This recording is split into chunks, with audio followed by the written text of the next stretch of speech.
તો જય માતાજી દોસ્તો, હમણાં અગાઉ પહેલાં અમારો એક લક્ષ્મીપુરાથી નવાપુરા નિશાળ અને લોધી સોઢાવડ વચ્ચે એક રોડ બનાવ્યો છે શોર્ટકટ.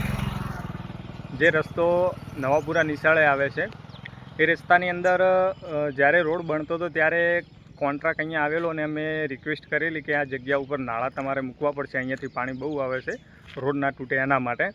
તો એ ભાઈએ અમુક જગ્યાએ 2 જગ્યાએ નાળા મૂક્યા છે, પ્લસ જે જગ્યાએ નાળા મૂકવાના તે જગ્યાએ નાળા નથી મૂક્યા. અને અહીંયા જોઈ શકો છો આ તળાવ છે, આ જુઓ આ તળાવ છે, પ્લસ અહીંયાથી જે રોડ આવે એમના શું કહેવાય, મતલબ કે અહીંયા ખેતર બાજુમાં ખેતર આવેલા છે, જોઈ શકો છો.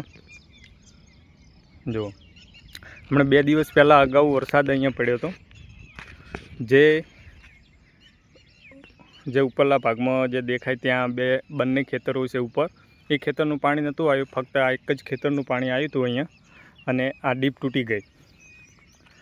જે ડીપ તૂટવાથી પાણી રોડ ઉપર પસાર થઈ અને અહીંયા આવ્યો જુઓ. ત્યારે આ રોડ આટલો તૂટ્યો છે, હજી ખાલી ફક્ત નોર્મલ વરસાદ પડવાથી આટલું તૂટી ગયું. તમે વિચાર કરો કે જ્યારે ફૂલ સ્પીડમાં જો વરસાદ આવશે તો આ ડીપમાંથી ઉપરના જે ભાગના ખેતરો તમને દેખાય છે એ ખેતરોનું પાણી અહીંયા આવશે અને અહીંયા ફૂલ સ્પીડથી પાણી નીકળશે ત્યારે આ રોડ તૂટી જશે. એટલે આપણે રિક્વેસ્ટ તો ફક્ત કોઈને કરવાની નથી, પણ જે લોકો અહીંયા નવા નીકળે છે એમના માટે છે કે અહીંયા નાઇટમાં જો તમે નીકળતા હોય ને નાઇટમાં વરસાદ ચાલુ હોય તો અહીંયાથી તમે જોઈને રોડ પસાર કરજો, કારણ કે નાઇટમાં આપણને કંઈ દેખાય નહીં. રોડ તૂટી ગયેલો હોય, પાણી ફૂલ ચાલુ હોય તો રોડ પસાર કરતા નહીં, કારણ કે રોડ તૂટી ગયેલો હોય તો તમને નુકસાન છે, બીજા કોઈને નુકસાન નથી.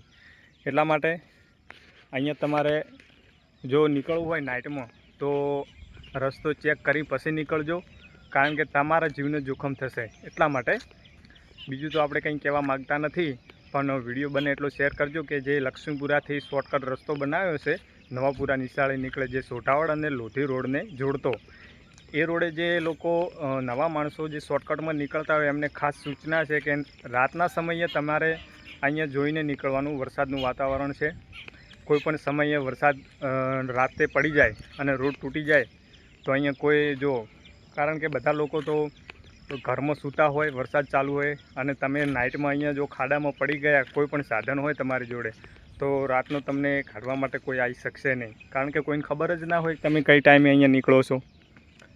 એટલે આપણે તો અહીંયા કોન્ટ્રાક્ટને પણ રિક્વેસ્ટ કરેલી હતી કે અહીંયા કાં તો તમે ડીપ બનાવજો, કાં તો અહીંયા નાળા નાખજો, પણ એ લોકો અહીંયા કોઈ સુવિધા એવી આપણને ઉપલબ્ધ આપી નથી.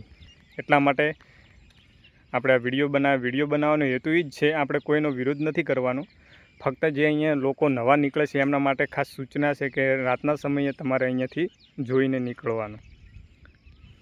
જય માતાજી.